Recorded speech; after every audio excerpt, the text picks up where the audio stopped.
Sir నమస్తే sir. నా పేరు సాయికొని బాబు అండి. మా అక్కగారైన విమల కుమారి గారిని ఒక 2 సంవత్సరాల క్రితం వీళ్ళు మెదడులో బ్లడ్ క్లాట్ అవ్వడం వల్ల ఇక్కడే మధు సూపర్ స్పెషాలిటీలో చూపించి ట్రీట్మెంట్ చేశారు సార్ గారు.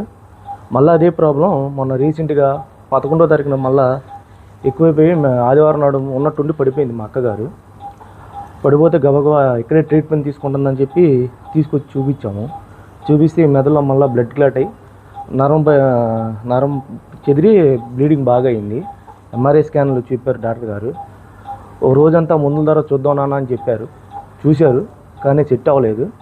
రెండో రోజు బాగా సివియర్గా ఉండటం వల్ల మళ్ళీ సిటీ స్కాన్ తీసి సివియర్గా ఉండటం వల్ల డాక్టర్ గారు ఆపరేషన్ చేయాల్సి వచ్చిందని చెప్పారు. వెంటనే ఆపరేషన్ చేశారు. డాక్టర్ గారు పుణ్యమని మా అక్కగారు రికవర్ అయ్యారు. కొంచెం అలా రికవర్ అవుతుంటే మళ్ళీ కొంచెం 4 రోజులకి మళ్ళీ శ్వాస తీసుకోవడానికి ఇబ్బంది పడిందని చెప్పారు డాక్టర్ గారు. ఇబ్బంది పడతాం చూసి డాక్టర్ గారు చూడలేక నాన్న ఇలా గొంతు దగ్గర చిన్న ఆపరేషన్ చేస్తే ఆమె శ్వాస తీసుకుంటుంది, ఇబ్బంది లేకుంటుందని చెప్పి డాక్టర్ గారు చెప్పారు. సరే సార్ మీ ఇష్టం సార్, మీరే అంతా చూస్తుంది కాబట్టి మీరు ఏం చేయాలనుకుంటే అదే చేయండి, మా అక్కగారిని మాత్రం కాపాడండి అన్నాను.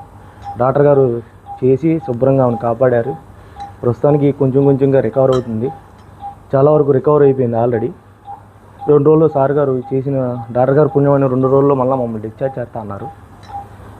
డాక్టర్ గారు పుణ్యం మా అక్కగారు బతుకు కారణం. మధు గారిని మర్చిపోలేను ఇప్పుడు.